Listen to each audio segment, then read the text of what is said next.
โมเมนต์คือวันนี้เนาะภารกิจของเฮาเนื่องจากว่าเกี่ยวข้องกับหน้าโซดที่หน้าทุกคนก็เลยแบบว่าทุกคนต้องได้ล้างหน้ามาแต่เนื่องจากว่าทุกเป็นคนบ่มีคิ้วไม่อยากเลยบ่อยากเลยแถวนี้ไม่อยากจะเยอะนิดแคมเปญวันนี้ไม่อยากลงแคมเปญวันนี้ก็คือจะให้คนอื่นหรือว่าผู้ชายที่แต่งหน้าบ่เป็นเลยแม่แต่งหน้าบ่เป็นมาแต่งหน้าพวกเรา3 คนนี่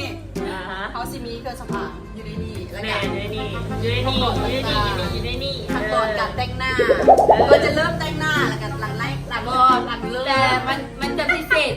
ศษบอลที่ว่าเขาจะบอกกับเจ้าว่าต้องลงอันใดก่อนอันนี้มันไส้กับอันใดกับแก้มกับหน้ากับตาเขาจะบอกกับเจ้าเลยให้เจ้าไส้ได้ตามอัศยาศัยตามความมักของเจ้าเลยออกมาว่าไผ่จะชนะ5 นาทีเนาะคู่นึง5 นาทีก็คือเจ้าคู่กับเรียบร้อยแล้วว่าเดี๋ยวคู่ เมื่อ ใจ ใจคือจะต้องแบบว่าแต่งหน้าแข่งกับเวลาแล้วก็พยายามแต่งหน้าออกมาให้ดู งามที่สุดใช่อย่างก็ได้ มาเอามาเริ่มที่คู่แรกไผ่ มึงแบบเจ๋ให้มันโลดแบบเจ๋มันโดนไหนเนาะแล้ว ตามอายุ กับอายุ ฮะบอกหาชิ้นแจกอย่าง โอ้หลังจากที่มันลง ไม่เสียเวลาคุณละล่ะนะ เอาจำเวลา มันรู้เนี่ยผมกับพ่อยวด ท่านผู้ชมจัด แจก จ่าย นี่อย่างนี้ ทีมแต้มซิว อ่านไปมันคือไม่ได้เห็นแต่งเขา แล้วกูครับเบิ้งอุปกรณ์ก่อนแล้วมีอย่าง มึงยังลงได้ลงไปโหลด เดี๋ยวตาย เจ๋โดนไปสามารถช่วยตัวเองได้ค่อยๆอ๋อ วิ่งในกล้องจะเป็นเพนวิ่งข่าวเป็นตัวให้มันเรียบ รู้แต่เจ้าเตียงยวดงานอยู่เตียง ดูแล้วว่ามึง ไว้2 นาทีแล้วไว้ลงแป้งไว้ โคตรตันเลยเนี่ยกูจะตาก่อนซัก ตาอยู่มึงเฮตาดีๆตุ๊กเดี๋ยวหน้ามึงเสียนนั่นเลย คิวเลยยาว เดี๋ยวเจ๋มันจะพูดว่านั่นทางแก้ว มันเป็นห่วงคิ้วหลายก่อน น็อกยังคิ้วเม บล็อก ย์ เฮ้ยบล็อกตาใส่โผ เดี๋ยวเต็มคิ้ว เคิ้วใส่แล้วอันนี้พูดแล้วนี่แล้วจับ เอาดีๆเอาดีๆ2 นาทีแล้ว นั่นอะไรเนอะ จะยิงขึ้นยิงลงแม่ชื่อแม่เปลี่ยน ใส่เจไป กูจะรับกันเตรียมเสร็จมัน เดี๋ยวมันต้องใช้สมาธิ ว่ากูเมนแล้ว มึงแต้ข้างหนึ่งแล้วมึงต้องแต้เท่ากัน อย่าเอาดูอย่าต้องกดดันดูเนี่ยนี่ เอาคิ้วแต้มเรื่องเดียวอ่ะ เดี๋ยวเอาอันสำคัญก่อน พวกกูทีมปั่นไอ้เดิน 3 นาทีแล้ว เสียก่อนเอาพี่สาว ดูไปแล้วสีแดงๆมึงต้องปัดให้มันโหนกแก้มให้มันยิ้ม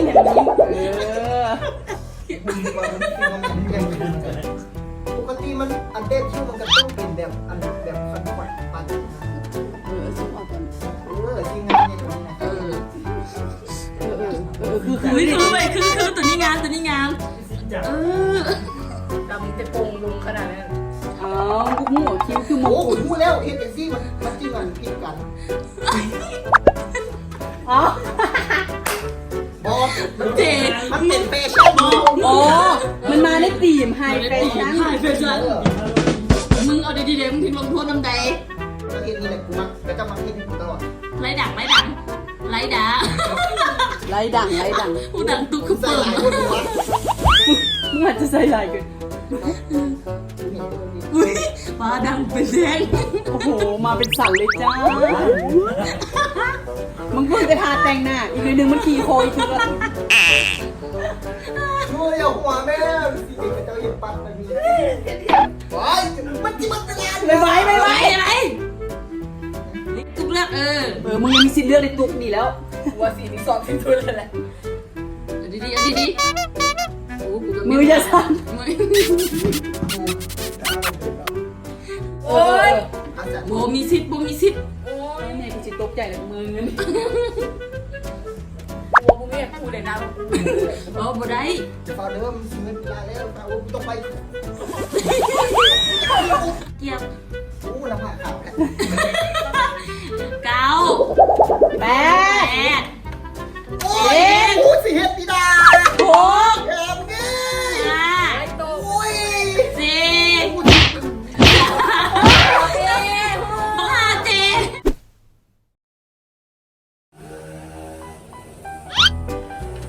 เริ่มมาเริ่มมา นับแล้ว ไปเลยไปเลย แต่งเร็วเนี่ย เออ ต้องใส่ก่อนวะ ยิงกันได้ไม่ไหว แป้งเด็กแดงนี่คือกันแดด ก่อนเข้าต้องใส่กันเดียว ไหลออก เอ๊ะ มา ก็มันหย่อนวันวะ ต้องมีตุ๊กเกลือแม่ ไม่ไหว เฮ้ยโดนโคตรแล้วก็ต้องเล่นนี้เราต้องหากันเนี่ย กันเด็ดหนูหาหุ่นกันเด็ดอย่าลุกลงลุกขึ้นอีกไม่ไหว1 นาทีแล้ว ไม่ได้ไหลได้อย่างเราไม่ได้ได้อย่าง อันนี้ก็พอนี่ก็คนงามเลย อย่าลืมเด้อก่อนที่แต่งหน้าต้องทาด่าวันสันกินเนาะ ก็ได้ยินรถมา ก่อนนอนด้วยกันต้องมา โว้ยไม่หนึ่งกลัวเพศเลยก็มากันเด็ดกันนอน เล่นกันนั่นแหละนั่นแหละ ไม่ทาน มองพื้น โซโซ คือซีมาเนี่ยเลย มันโมเมนต์ ไอ้คิดว่าลุง อันนั้นมันวิตามินซี แบง แป้ง บอกเนวันท้าอย่าง อาแป้ง บอกเพราะเขาเป็น ว่ามันคือติดแท้ เพราะว่าเขาเป็นบล็อกเกอร์เวลาเราใส่ เออ คอได้คนละสีแล้วหนึ่ง คอบนนี้อ๋อคุณแม่หน้าคุณแม่โต เบาจะสิตายหลายร้านเลยนะเบาจะสินะ เก็ ตา บ ยบาวเป็นโซนนี่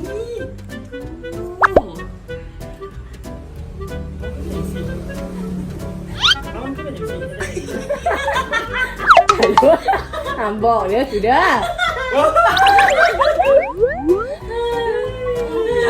ว่า ค่า โซเต็มคิวตัวนี้ฮาร์ดแท้หลังจาก 9 8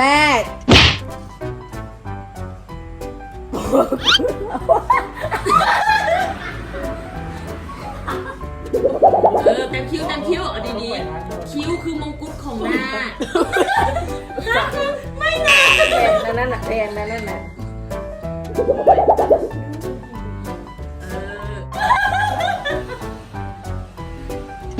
อีกเรื่องนึงเนาะเอากันเด้อ ไปงานอีเป้เตรียมแล้วบอก ได้ บอกเตรียมแล้วบอกไปงานอีเป้นี่ ไปไง พวกนี้ เป็นตัวนี้ กูเลยว่ากูมาสักคิ้วหาหนึ่งเจ็บ งาม งา เฮ้ยเหลือให้กูแต่งเลยด้วยคิ้วนาทีเดียวเล่งไหล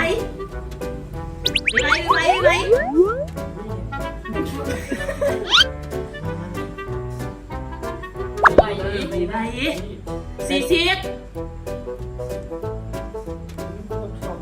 รีบไปมันไม่ได้แล้ว ตาเด็กตานี่นะ เฮ้ย30 นาที30พี่ ไม่ไหว สายเดียวนี่ตัวท้าย ก็ได้ไหม คือไหนล่ะให้ได้ทาลิปของอีตุ๊กเด้อค่ะระบุไป ขาวๆก้อนนี้น่ะ จะผ่าจะไปได้สเปรย์แล้ว แล้วซาวี นี่ มือโลด10ลิฟ9 8 7 6 5 4 3 2 1ปี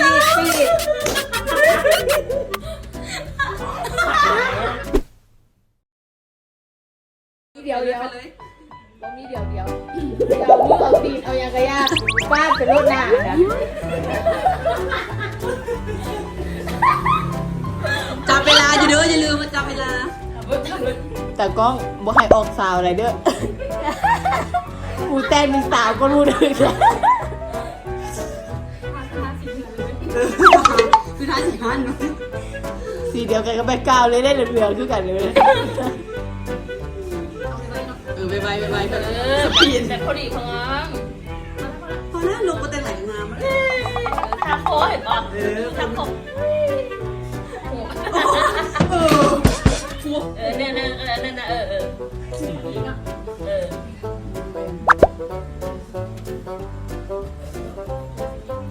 นี่ยจะปนกันหลาย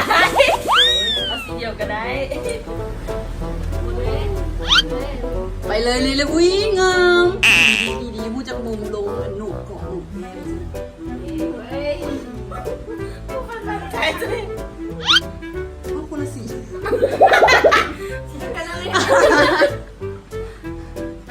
เอา1 นาทีไปเลยเด้อ จะได้คิวเด้อตาลิฟ มาโชว์เต็มยืดหนึ่งคนได้เลยกูว่า กูจะอยู่คือเก่าไปนี่แหละ 2 นาทีแล้วเด้อมีการบรรจงพิธีพิถันเป็นการทำงาน จะรู้สุ่มไปงานเดียวกันด้วย เป็นตาสี เป็นตาซีกับบอลอดนี่นะ แล้ว บอเบื้องซ้ายนี่สะพานควายเบื้องขวานี่สะพานพระราม8 น้องรู้สึกเศร้าแล้วแต่จานเบิ่ง น้องเลนเลยน้องเลนประมาณจะพูดดับเขาได้ ปัดอันเด๋ เรียก ปัดเรียบ เอาสุดนั้นอย่างมา ต้องทานเลยจ้าทำเวลาดีฟังถึงฟังจริง เห็นฟังเด็กไหมป้าของมือ ก่อนฟังที่มัน โนมือไปยืนอยู่บนมือ สมมติ กลัวแก้มมือหนีกันเพื่อน เราสกุลจะเห็นเลย ได้อยู่ ไม่ไหนจ้าเลยจ้า ลา ผมจะเก็บก็สั่นกันนะ 9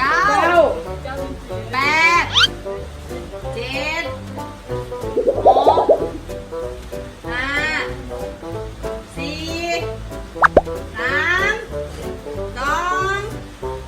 1หมดเวลาติ๊งๆ งามสู่2 คนงามกูกูแหละไปเท่าไหร่วันนี้ได้แต่งหน้าให้ผู้หญิงข้างทางอีกเป็นยังไงเป็นยังไงตุ้มก่อนคุยตุ้ม จ้าจักอันใดเป็นอันใดจักแป้งจักไอไลเนอร์อย่างบุ้งเรื่องเลยม่วงหัวจับม่วง เจ๊รู้สึกเมื่อไหร่แต่งหน้าให้ผู้หญิงมื้อนี้ รู้สึกกับแบบมันกะเฮ็ดให้เขาสบายใจขึ้นเนาะเพราะว่าเวลาเราเครียด ได้ นะ ระบายอารมณ์ เอาโทนี่เด้รู้สึกจะไหนแต่งหน้าให้ผู้หญิงมื้อนี้ รู้สึกว่าครั้งแรกในชีวิต ภูมิใจเอง นี่ก็ออกมาเลยแค่ซ้อมมันเที่ยวนึงก็ได้แล้ว เอา แล้วเป็นยังไงการแต่งหน้าของพี่รู้สึกว่าง่ายหรือยาก ก็ยากอยู่แต่ว่ามันต้องใช้เวลากับความฝันน้อย ต่อไปหน่อย ให้เขาได้เลือกว่าอันนี้ไอไลเนอร์ไอแชโดว์อีกกันดอกกันแดดห้องพื้นสินะ กดดันคนละเกิน ต่อไปจะสิโคดัดแฟนอีบอลอะแฟนแต่งหน้าจองไปเล่น คิดว่ามันก็หู้ในใจอยู่แล้วแหละ มันตีคืน บ่อยากถามแล้ว สำหรับกดดันมากไปมึงจิตไตงงนี่มึงอยากกูเขียนก่อน มาให้ มึงอยากมึง เงินบริษัทนี้ นั่นแหละก็คือความคิดเห็นของผู้ชายเนาะว่าคิดเห็นยังไงสำหรับการแต่งหน้าของผู้หญิงว่าสิเป็นหน้างามๆได้การแต่งหน้าคิ้วตาปากมันไม่ได้ง่ายเลย แม่แต่เจ้าเทงสิมาโคดัดเขาแบบกินได้เนาะเพราะฉะนั้นต้องเข้าใจหัวอกเขาแน่สิ แม่นแล้วโอ้ยเบิ่งตัวเองกับบ้านกับพี่จะเป็นยังไงเนาะกับพี่จะว่าให้ทุกคนเบิ่งคลิปนี้ละกะ ฝากกดไลค์กดแชร์ฝากซับสไครต์ต้องกดกระดิ่งนะเราดีจะติดตามผลงานของพวกเราไปโคราชต่อไปว่าพวกเราจะไม่เฮ็ดอีหยังแน่มันกัดทีนี้แบบนี้สาระไม่สาระคนเปกันไป แล้วก็ยังไงเอาให้คลิปอย่างกับคนไม่มา แร แน่ กจะให้ไปเฮ็ดอีหยังหรือว่าไปเลาะกินเบาะหรือจังซั่นจังซี่ตามงานต่างๆก็บอกได้เด้อพวกเขานิ่งๆเฮ็ดตามที่แฟนๆขอมา แม่รู้สึกคลิปนี้นกสบายเพลงนกก็ต้องเมาหลายเราจัดการรายการเรียบร้อย เจ้าของซ่องก็ต้องเท่าไหร่เนาะจะจ้างเขาแพงๆกับเขา อย่าลืมไป subscribe ช่องเฟซเดอร์ฟูเบชแนล ขายเต็มที่สูขายเต็มที่ กับรู้สึกว่ามื้อนี้ก็ดีใจที่ว่าได้พวกน้องซ้อมของนกเนาะแล้วก็ โดนเจอกันเนาะกับเป้เนาะไปเห็นนั่นตลอด ต้นดุนเจอกันกับจัดแบบว่าคลิปซะแบบ ยัดแต่ที่เลยจัดเต็มคิ้วมาเต็มเลย สวยงาม ตะกี้คิดใจ คิ้วหนา เดี๋ยวนี้คิ้วเธอคิ้วเธอคิ้วเธอกำลังมาแฮงเป็นบอลเน็ตไอดอลดังๆของคุณไทยถึงบอลทาคิ้วหนาดังเลย ต้องไฮไลท์ดังแล้วแบบ แบบเรียนไรนะ ก็เป็นว่าผู้ใดมาก็อย่าลืมกดไลค์กดแชร์และก็เป็นกำลังใจให้เขาคลิปต่อไปเนาะแล้วก็สำหรับวันนี้ก่อนจะจากกันไปต้องขอบใจสปอนเซอร์หลักของพวกเราในรายการเนาะนั่นก็คือ มาเลย แล้วก็ แล้วก็แล้วก็ซันสกินนะขึ้นทางเนี่ย ไปแล้วเนาะแล้วก็ติ้งดาวันซันสกีนกันแดดนานเนียนทางก่อนแต่งหน้าชุดแรกกันออกแดดเนาะแล้วก็ที่สำคัญก็คือสถานที่ในทางในวันนี้นั่นก็คือ มาลาปิ้งจิตคูเวียนนั่นเองเนาะและกาเบ้าลายคอแห้งกับพวกเขาจะเติมพลังด้วยโชนิมีใครสนใจอยากที่ว่ามาเป็นสปอนเซอร์ของช่องโนนอกสามารถติดต่อมาได้เนาะพวกเขาทำเสมอแล้วคุณยายจะดีนะคะเพราะว่าเจ้าหน้าที่จะหลายแต่อย่างพวกเขาก็ตีบนแดดบนอย่างเลยขอแต่ทุกคนมาในสิ่งที่เขาเห็นและก็ที่ตามในสิ่งที่เขาเห็นแล้วเขาจะไล่ลงไปเรื่อยเนาะสุดท้ายนี้